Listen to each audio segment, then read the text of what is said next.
This is Sally Britton, and I am going live to answer some writing questions today. Most of them have already come in, but if you happen to catch me live and want to ask your own question, go for it. And of course, I'll be happy to check comments later. And let's just get started. Um, as an author, I get asked all the time questions by readers as well as prospective authors about tips and tricks for the writing world. Um, they want to know how I go about doing certain things, or if there's a better way to do something that they've been thinking about, so on and so forth. So I thought it would be fun to do a little video and just answer as many questions as I could. I solicited these questions on Instagram, and some of them are questions I get all the time, and some of them are new. So let's just dive right in and see how it goes. Excuse the random order of this. I tried to organize it, but it's an author brain, and I'm not always very organized. So one of the questions that I get asked a lot is, how do you revise and self-edit your story? So that's a good one. And to go along with that, somebody else asked me the question, when you first start out as an author, how do you afford all the things, such as professional editors, cover designers, and so on? So we'll talk about both of those things for a second. When I first started writing, a little over 4 years ago, I learned as much as I could about independent publishing by following authors online, by reading blog posts, by buying books, and just trying to soak all the information in that I could. And something that I was advised to do early on, since I didn't have a lot of extra funds at the time, I was a stay-at-home mom. My husband was our breadwinner. But I was advised to join author critique groups on Facebook. And I know there are other places that you can find author critique groups. Readsy is one that's popular. I believe Story Origin might now offer that capability to authors. But you find a place to network with other authors who are about the same level as you, a newbie. And you find people that fit. You exchange first chapters, you read their chapter, they read yours, offer feedback. And if there's chemistry there and you click, then you keep exchanging chapters, you keep offering feedback. It's also a great idea to join beta reading groups. And when you have a finished manuscript, to offer it to beta readers. And there are a number of ways to do that. In the beginning, I just sent a Google Doc to about 30 people, half of whom I knew personally, and the other half were people that I met through the author groups. And that was how I edited and drafted my first 4 novels. My first 4 novels, that was the process. Because I couldn't afford an editor. So it was more like a group effort, and people were really great. There are people out there who love to read. There are some very opinionated readers, and I say that as a very good thing because they love offering their opinion to authors for free through these different beta reading groups. I've also talked to first-time authors who write in the same genre that I do, and offered them my group of beta readers or my group of ARC readers to test things on. So that's something else you can do, is you can contact an established author who you might already have a rapport with. Hopefully you're not just contacting strangers, and ask them if your work is something their readers might be interested in. And never be afraid to give away that first book for free to readers. Like, I'm not saying put it on Amazon for free, but don't be afraid to solicit opinions with a free manuscript. That got me so far. It also probably is what populated the first 500 people to my newsletter. It gained me a lot of great readers. It brought me a lot of the people who are on my fan group. So don't be afraid to share that first manuscript. I know there is some hesitancy, especially among new authors, to share freely of what they've written because they're worried about things being plagiarized. There are ways around that, of course, but I find that in these little Facebook groups that are well curated, usually, that there aren't people who are going to do that to you. We're usually in those groups because we have our own manuscripts and our own problems, and we don't want to adapt anybody else's story for ourselves. We want to tell our own story. If you have more thoughts or questions about that, feel free to reach out and ask. So, but that's how I self-edited and got books ready for publication in the beginning. I also would then, after I took all this feedback and made manuscript edits and things, would print out the entire story, um, and just on draft mode with scrap paper, and then I would read through it like that with a red marker and circle things like misspellings, typos, etc. So that's something that you can do if you're stuck in doing most of this on your own, is look at your book over and over again in different formats. Some people change the font on their Word document. So if you are writing in Times, then change it to a sans serif font. If you're writing in Comic Sans, which some people swear by writing in Comic Sans, then change it to Times New Roman to do your editing. So there are a lot of different good ideas and good ways to do that. There are free AI readers on the internet where you can have an AI, and I think Word does this now too. I know Apple does this with where you can have the computer or an AI voice read your manuscript back to you. That is incredibly helpful, especially when you're writing things like dialogue, in terms of going in and editing what you've got so it sounds better. You'll also catch really weird words that way. If your dowager duchess is suddenly complaining that there are too many chickens in the parlor, you can look at it and say, oh, wait, what? Oh, I didn't mean chickens. I meant chairs or chase lounges or whatever the thing is. Excuse me. A little dry. We got the air conditioning blowing right on me because it's over 90 degrees where I am today. And it's, drying me up a little bit. It's hot here. So there's that question.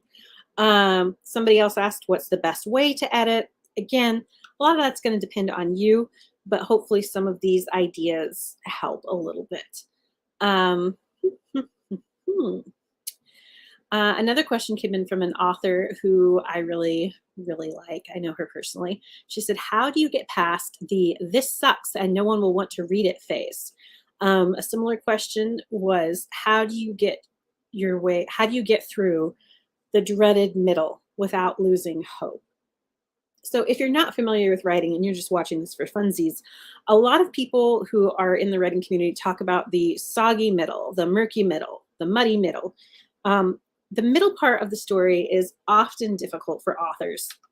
We know how we want our story to begin, and everyone knows how a good story begins, whether it's once upon a time or with the introduction of characters. We also all know how we want the story to end. Since I'm a romance writer, my stories end happily ever after. The hero and heroine are usually married or engaged, or in an epilogue, they have a baby. That's how you end a romance novel. But what do you do with the middle? So I have a really awesome editor. Absolutely adore her. And when I start to have problems with my middle, or when I send her a completed manuscript and I tell her the middle feels slow, or I didn't have fun writing the middle, she's very quick to point out that the problem is usually that I haven't upped the stakes enough. There's usually always one big problem in a novel, whether it's romance or fantasy, middle grade, science fiction, all of it. There's one big problem. But if you only focus on that one big problem, then a lot of the times your middle of the story is lagging. It's slow. It doesn't have anything that is as interesting as solving the big problem. So it's important to have little problems too along the way in your story. I'm trying to think of a good example of this. In Pride and Prejudice, as an example, the big problem is Darcy and Elizabeth's relationship. She thinks he's prideful. She's prejudiced against him.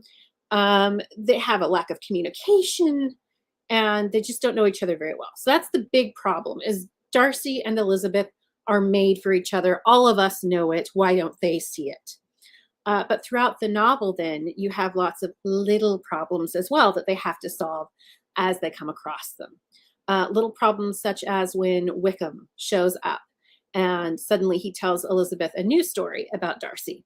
Little problems such as Charles Bingley's sisters who get on Elizabeth's nerves and aren't very nice to Jane. Little problems like the family acting out in that infamous ball scene. Mary playing the piano poorly, the dad embarrassing Mary in front of everybody, the mom getting tipsy and saying too much, the younger sisters acting crazy. Little problems. And you can say, well, all those little problems are just adding up, to make the big problem bigger. That's true, but you could solve that big problem without the little problems ever taking place. And the little problems could be resolved without necessarily fixing the big problem, too. So while the little problems might add to the story, the overall, they're also just entertaining. In one of my books, let me see if I can think of which one. Okay, so His Unexpected Heiress. Actually, no, Her Unsuitable Match. Everybody seems to really like that story. So Her Unsuitable Match, the big problem in that story is that I have two people who don't know each other very well who get married. It's a marriage of convenience story. So the big problem is, will they learn to love each other? But along the way, they have lots of little issues that pop up that they have to figure out and solve. They have her rotten brother and mother who make appearances and are annoying.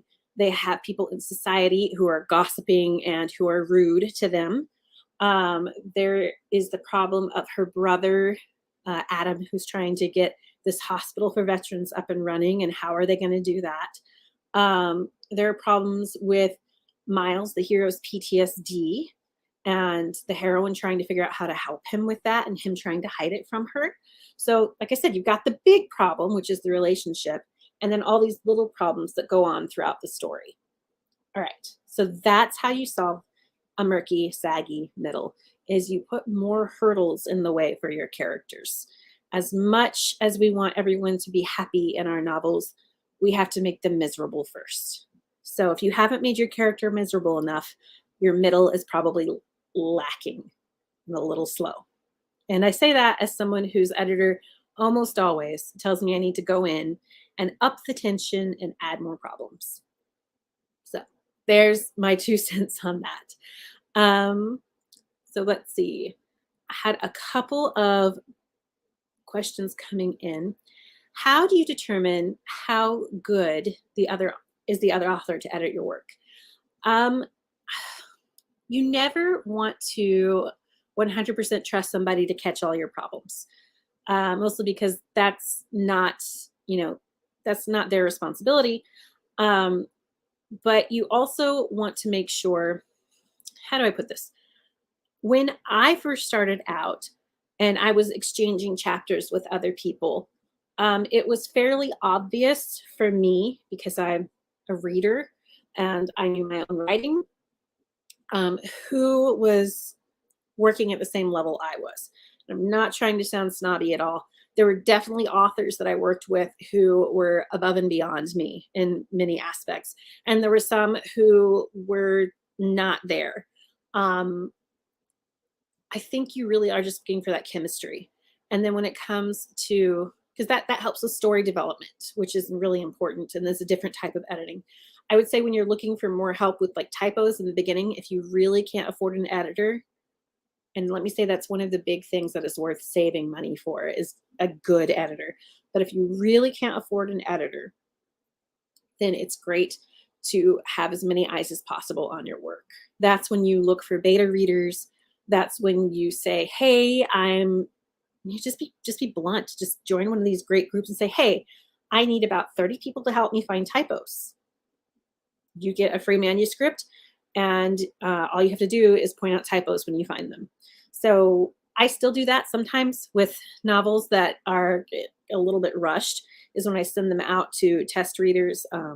I let them know ahead of time, hey, we've done one round of editing, but not a second. And if you find any typos, please let me know. I'd really appreciate it. And a lot of my readers are great and help me find those typos. So, but yeah, in terms of finding another author you connect with, you just can't be afraid to say no to somebody. And that's really hard because you want to believe in everybody's story. And I do. I believe that everybody who wants to tell a story is capable of doing so. Um, but that doesn't mean that they're the right fit for you and they'll be the right ones to help you tell your story. And it's one of those things you just have to come right out and say, hey, thanks so much for exchanging chapters with me. This is what, do the deal. This is what I liked about your chapter. This is what I think you could work on to improve it. This is just my opinion. And I hope you find somebody out there who's a great fit for you. Unfortunately, I don't think it's me. And that's it. So it's hard. But remember, not every story is going to be loved by everybody. Even if you write the best story that has ever been written by anyone in your genre, people who don't like your genre aren't going to like it. There's an old Southern saying, I've seen it in movies before. You can be the sweetest peach on the tree, but not everybody likes peaches. So you can't really take it personally when somebody doesn't enjoy your story for the story's sake. I hope that made some sense. Let's see. Do you look back on your first few books and wish you had edited them differently? Yes. In fact, I'm doing second editions of some of those books. That's something important I think that you should remember too when you're just starting out, especially as an indie or self-published author. You have the ultimate control over your books. You can publish a book tomorrow and take it down the next day if you really don't like it. You can publish a book and then in a couple of weeks or months, if you find things that need to be edited, you can edit it and re-upload it. And anybody who buys your book from that point on will get the version that you want them to have at that point. So yes, there are definitely things that I wish I did differently. I've actually gone through and edited those books to a minor extent where I've fixed typos or phrases or historical inaccuracies. But I am now at the point in my writing career where I'm very comfortable with how I write and how my books work. And so I'm really excited to do a second edition of the first series I ever wrote because I feel like I've grown a lot as an author since those books came out. Okay, so let's see. More questions. Trying to get too technical here. Yeah, I have an awesome beginning and an awesome ending, but I struggle with the middle. You just got to be meaner to your characters. That's just how it is. You have to throw some stuff at them to get over. Here's a good question. What are tips for when you have a good idea of your character, but don't know what to do for a plot? So different authors work different ways. Some authors come up with a story they want to tell, and then they get characters that they fit into that puzzle. And some people have the characters, which are puzzle pieces, but they need to find the rest of the story where those pieces fit. So whatever you come up with first is fine. Everybody has a different way of writing stories. If you have this great, marvelous, wonderful character, I've come up with a character first before a story. Usually I come up with the story and then the characters. But what I did, this is just me, myself, and I, what I did with that great character was I really tried to figure them out. So I had this great idea of this person who had this struggle and I wanted them to overcome it. I took personality tests as this character. So, that great 16 personalities thing out there where you're an INFP or ENTJ or whatever. I take those tests on behalf of my characters. That sometimes will spark an idea, especially when you go through and you read things about challenges they have or relationship issues that might crop up for this personality type.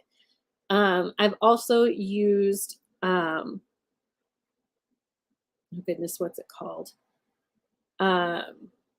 Astrological signs. So I figure out when my character was born, and then I read like the astrological data for that. And while I don't personally believe in it for myself, it has some great ideas for coming up with a fully formed character in terms of likes, dislikes, struggles, triumphs, talents, the type of people that they want to interact with and be friends with, the type of people that they should probably avoid. So things like that are really helpful. So once you have your character, if you have that character really well in your mind, then you kind of just dig around that character more and see what pops up. Another thing that I tend to do is I think of a trope that I really, really like: marriage of convenience, arranged marriage, enemies to lovers, things like that. And I develop the trope based on the character that I have. So, a really great story, I say that. One of my stories, we'll just put it that way. One of my stories that I wrote where that was the case was I really knew I wanted to tell a Beauty and the Beast type of story. And I already had a female character who'd been mentioned in previous books who needed her own book. Yeah, this is this is Rebecca Devon and Christian Hudley. And that was their story. It's like, I knew I wanted Beauty and the Beast. I already had a great character. Threw her into the Beauty and the Beast trope to see what would happen. And it took me a lot of great places. So it's possible to start with a character and go from there. Let's see. Okay, so here's another question. Typically, how do you go about developing your characters? What is your process? Again, astrological signs and data, personality tests. There is this great book. It's called The Emotion Thesaurus. And the people who wrote that one, it's a fantastic book. You should get it. Have a whole series. But I think one of their books is called The Trauma Thesaurus, Character Trauma Thesaurus. I might be getting that wrong. But if you look up Emotion Thesaurus and look their names up, you'll see their series. But this thesaurus that they have is absolutely fantastic, and that it helps you look at things that may have happened in your character's past. So if you have a character and you know, well, they only have one parent, or they are the oldest sibling, or they lost both parents, or they witnessed a war, things like that, you can go through this thesaurus and it tells you common character traits and struggles and psychological dilemmas that people who have been through those situations might experience. And sometimes that can inform then what happens within your story. Again, Her Unsuitable Match is one of my books where that came in real handy because Miles had a lot of trauma that was very obvious. He had been in war. So I did a lot of research on PTSD. Philippa, the female heroine of that book, she had a different set of problems that I wasn't as familiar with, in that she had a narcissistic and neglectful parent. She was the youngest child in a dysfunctional family, and she was somebody who had been expected to obey without question. So using something like the Emotional Thesaurus or other like psychology articles and books to determine what kind of effect that would have on a person can very much inform the story and the character themselves. So that's my thoughts there. Okay, I've got a couple of Regency important questions here. Cynthia Benson just asked, how do you feel about contractions? Yes or no? I'm struggling with using them when writing. I've seen both ways mixed into a story. Example, no contractions when talking or thinking, but okay otherwise. Would love your opinion. So this sounds like it will be both style specific to you as well as historically something you're considering. People tend to say, and I've seen this myth many times, that there were no contractions used in the Regency. That is not correct. If you open up a e-reader and download Jane Austen's complete works and then search for contractions, you will find that she used them. They were not as commonly used in written communication at that time period, but they were certainly used quite often when speaking between characters. So that's something that you will need to decide how authentic you want to be one way or the other. Let's see. Any questions that people have about writing specifically? go ahead and ask. I will not answer questions. Sorry, I've got some YouTube stuff coming in and I'm still figuring out YouTube. But writing specific questions, I will answer. Let's see. So that's my answer to contractions versus not contractions. More modern stories, contemporary romances, for example, contractions throughout within the narrative as well as when characters have dialogue. So read a few books in the genre that you're interested in, see what other authors have done, and then look at your own style and see if it's something that fits within that genre. Let's see. If you're writing a Regency romance, what are research musts to help in your writing it? So this is a good question. I would say the number one thing not to do is to trust that other books that you've read, other fiction books that you've read, are accurate. Regency authors fudge things all the time, usually for specific reasons. And so if your reasons don't match the reasons of the person who fudged whatever you read, you might be putting inaccuracies in your book that are hurting rather than helping your story. It's like they say about famous artists, you have to know what the rules are in order to break them the right way. Okay, so it's kind of like that with writing and with the research you do for Regency. You need to know what the rules are. That way you can decide which ones you're going to bend or break. For example, we all know, I say we all know, but most Regency authors, as well as people who are familiar with the Regency genre, know that women aren't supposed to wander around on their own at that time period. Jane Austen herself broke that rule. We have Emma, who wanders around by herself a couple of times, and then eventually she gets, I think she gets fussed at by somebody.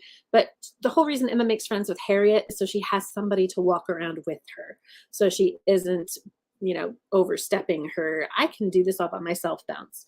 But we know that, like, Elizabeth Bennet took walks frequently by herself as well. So Jane herself broke some of the rules, but she did it in a way that made sense either for that character or for the situation that they're in. In terms of great resources, I have a couple that I really recommend that you start with. Anything by Deirdre LaFay. This is Jane Austen's Country Life. It's really good. She also wrote Jane Austen, The World of Her Novels, also really good. She has a cookbook and she has other articles and things out there.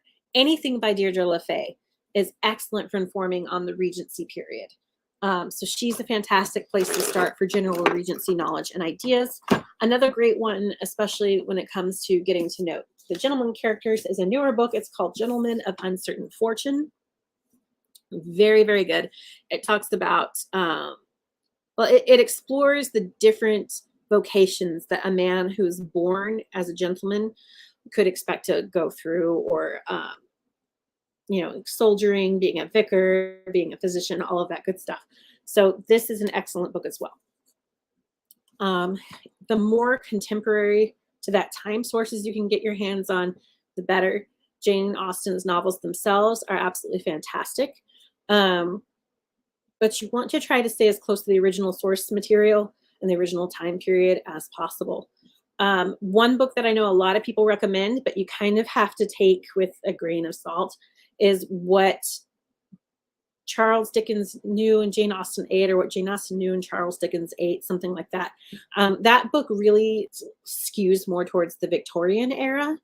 And some of the stuff in it is no longer seen as accurate to the Regency. Another book is Georgette Heye's Regency World. That's a good book. But again, Georgette Heyer was an author in, the 20th century. She wasn't even Victorian. She did a great job with research, by the way, but she used a lot of Victorianisms as well in her Regency novels. So it depends on how accurate you want to be. Bridgerton is a great example, the television show especially, of Regency that kind of sort of is more fantasy.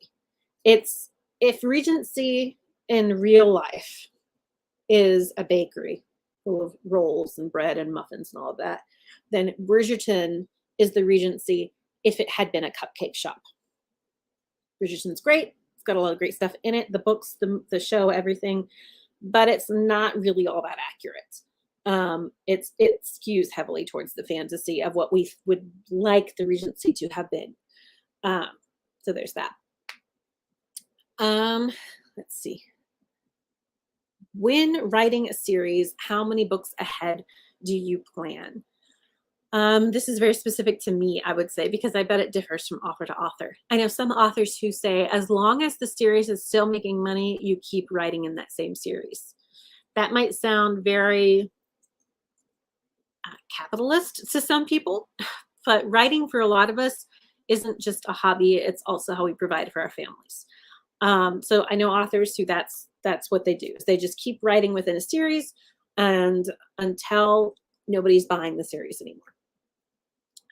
For me personally, I only have two completed series available right now. For both of those series, I originally planned on writing 4 books. But the first series, I ended up having extra characters that I really liked and enjoyed, and I wanted to tell their stories as well. So that became a 6-novel, 2-novella series. So 8 total stories. And then my Inglewood series, it was going to be 4 books about the 5 friends.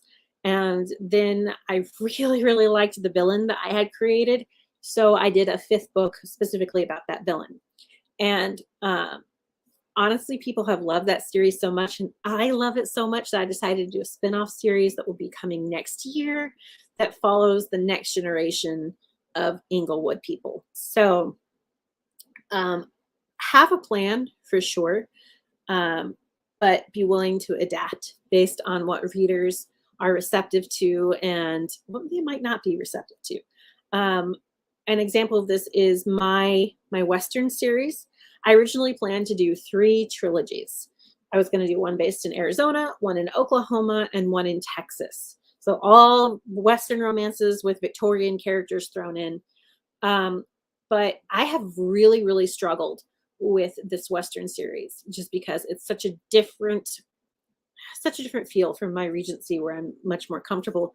And I've noticed that readers have also not been as enthusiastic. I definitely have readers who love the Western series, but overall, it's not going to be a genre that makes me a good income. So at this point in time, I've decided to just do the 3 books for that first trilogy. And I don't know if the other 2 trilogies will ever happen. Maybe someday, maybe never. So that's an example of just being ready to go with the flow. You also have to decide, I think, based on what your goals are in terms of income. You know, are you writing for the income? Are you writing for the love of writing? Is it something in between?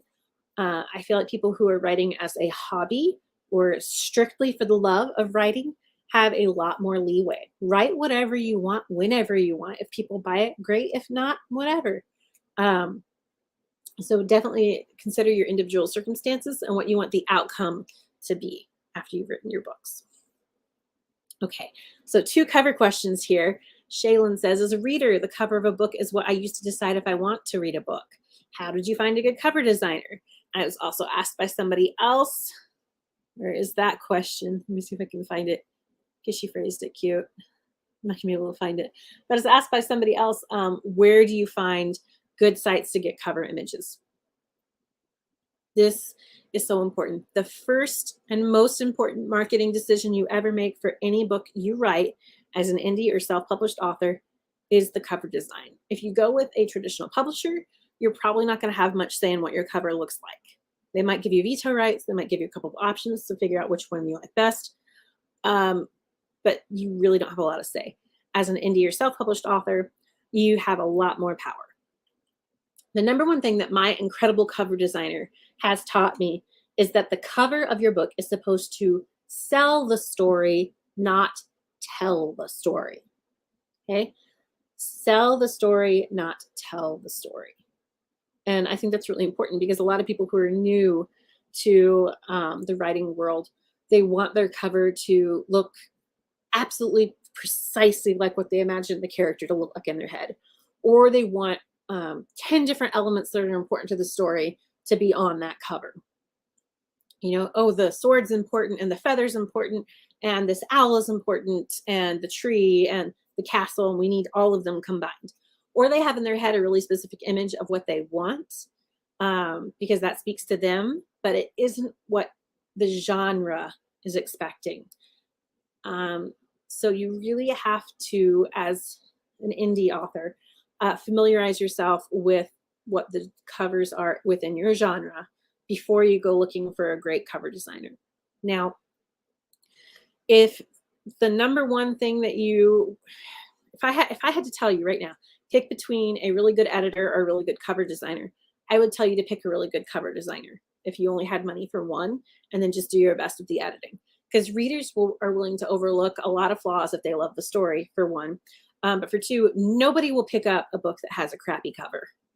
They just won't. And this has been proven time and time again in several author groups that I've been part of. You have to have a good cover. So look inside the books that are in your genre. Look and see if they've credited their cover designer, and then go and stalk that cover designer. See when they have openings. See if they sell pre-made covers. A great site that I love to use that I can now afford is archangel.com. I think that's what it is, but it's Archangel. Maybe it's not Archangel.com. Don't type that in case it's bad, but Google Archangel stock photos. Okay. It's like anything else. You're going to get what you pay for. There's also a less expensive site that does historical designs and fantasy things called Period Images. Okay. So Period Images and Archangel. Go to both of those and look at the quality of images you're going to get.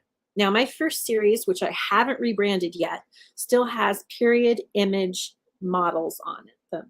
And these are models that you will see on hundreds of books because the stock photos are so cheap.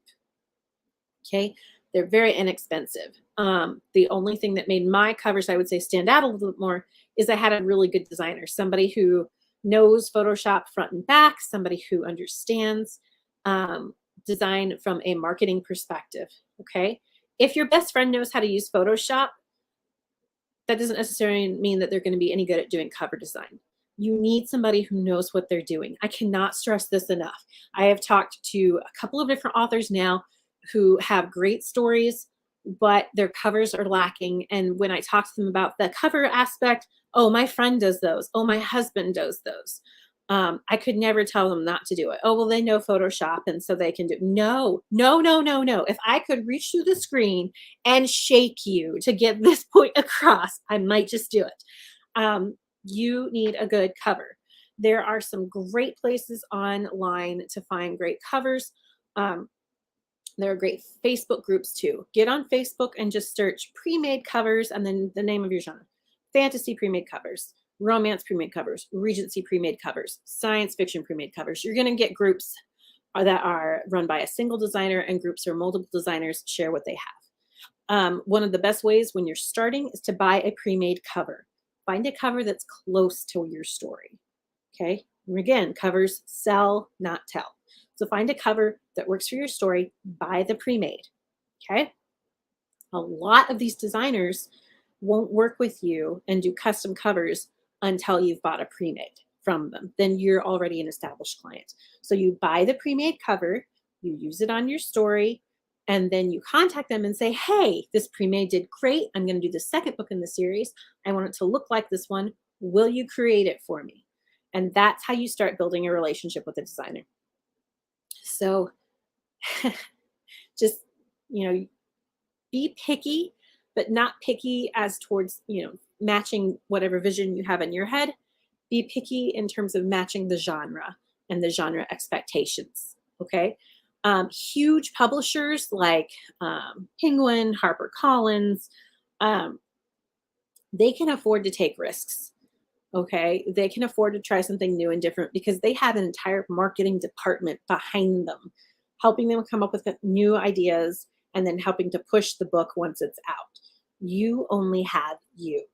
So you need to match what the expectations of your genre are before you run off and try to do something wild and totally different. Okay. That might have come off a little harsh. I'm sorry if it did. Feel free to contact me and let me know what you thought about that advice. So important to have a good cover. What is your advice if you have your first book finished, edited, and you're feeling overwhelmed? Take a deep breath. Okay. You did something amazing. There are so many people who talk about having a story in them or say they could write a book who never get around to it. Okay. You have finished a story, you've written a book, it's done. You are incredible, fantastic. Good job. Okay. Breathe, treat yourself. You did it. Next step.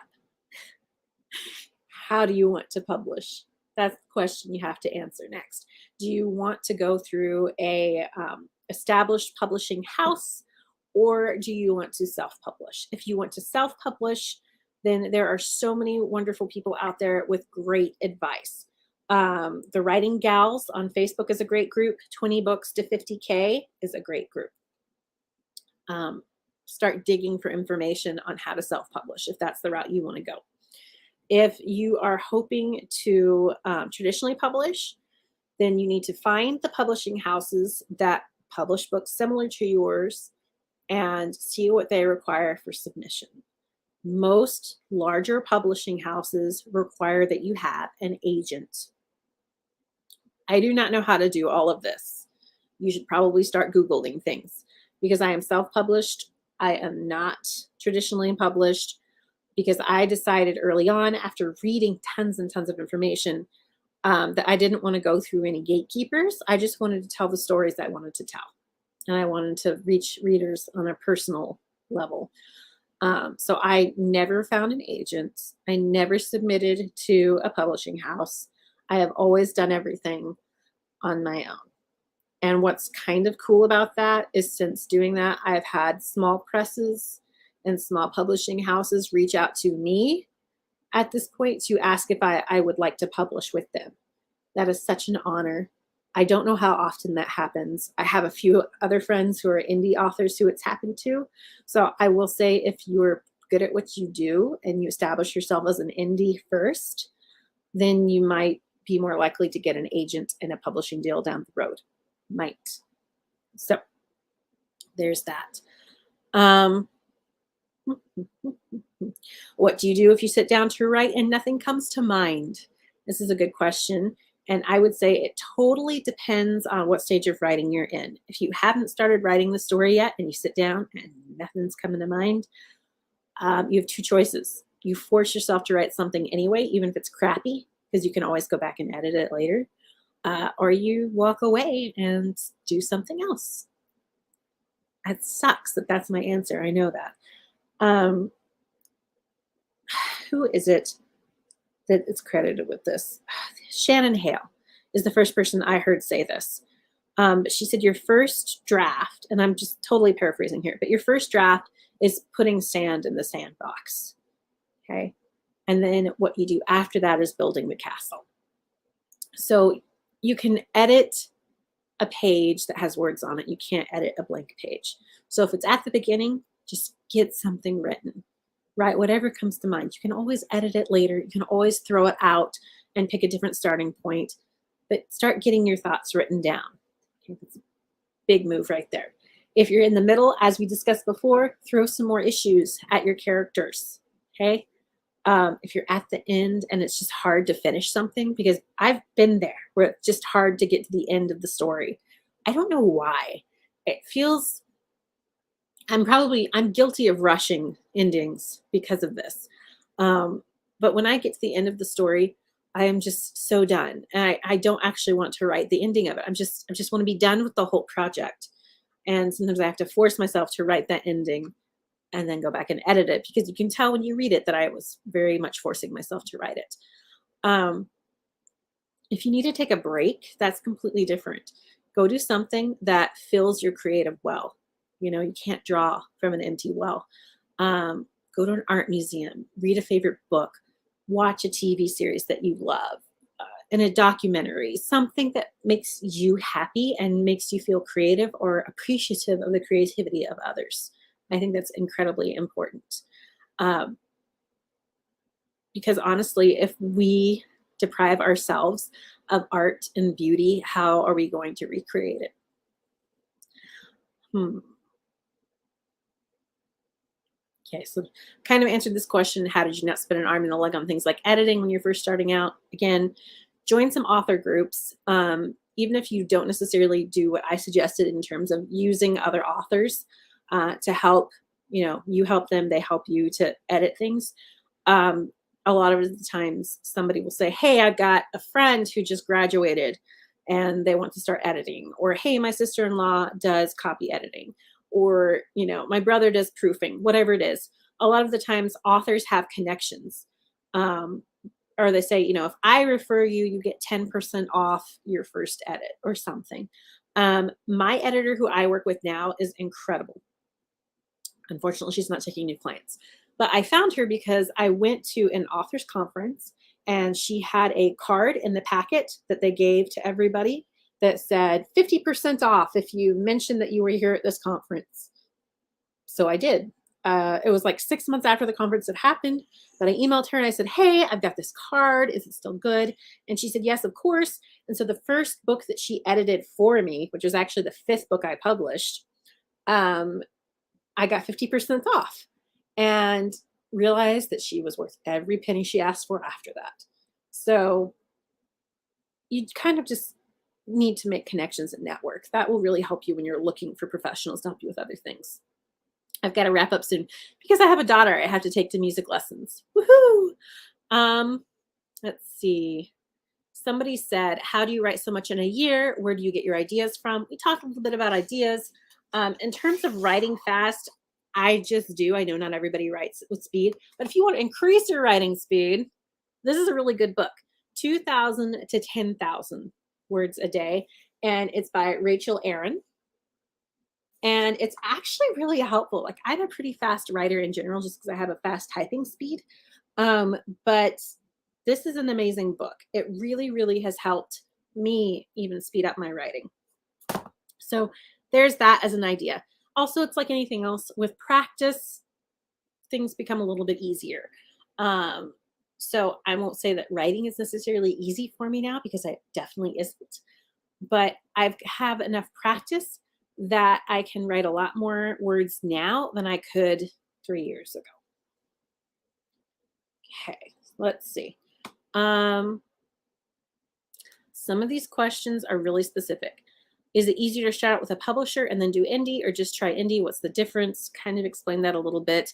I really recommend you join some author groups and weigh the pros and cons based on what other authors are saying. What's the process like self-publishing through Amazon? Easy. After you do it the first time and figure everything out. Maybe I'll do another video about that later. See, how do you find a publisher? Answered that. How do you determine chapter length? That really depends on your genre. I have read professionally published books where a chapter is a single page, and I've read epic science fiction novels where a chapter is 50 pages. So it depends on the genre, and it depends on the scenes that you're writing. My best advice for that question would be open some books in the genre that you're interested in and just see about how many pages are in a chapter and about how many words on a page. Usually it's about 250 words a page. So do just a little bit of math and figure out what the going rate is for chapters within your genre. There aren't too many other questions that I haven't already answered in one way or another. So I think we're done for today. Somebody asked, how do you revise and self-edit your story? Answered that. Great. Oh, this worked out because, like I said, I have a kid to take to music lessons. The things we do for our children, right? If you have questions, always feel free to reach out and ask me on Facebook, on YouTube, on Instagram. I love answering questions. I'm actually teaching 2 classes at a writing conference, the Writing Gals Writing Conference. If you want more information about that, feel free to ask.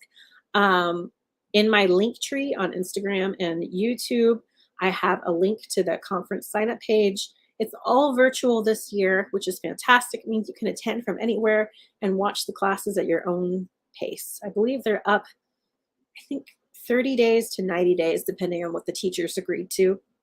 So I will be teaching classes. There'll be lots of other classes there that answer questions like these in a lot more depth and detail. So that is probably another big piece of advice. After you join the different networks and groups on Facebook for writers, I highly recommend you find a conference near you or one of these great virtual conferences like the Writing Gals put on and sign up for it. Okay. Find YouTube classes that people have put on there and just start paying attention to what other authors are saying. There is so much out there that we can easily access now in terms of writing advice and tips and tricks. I will be sure to share more of my favorite resources another time. Until then, I'm Sally Britton. I hope some people have found this stuff interesting and helpful. Have a great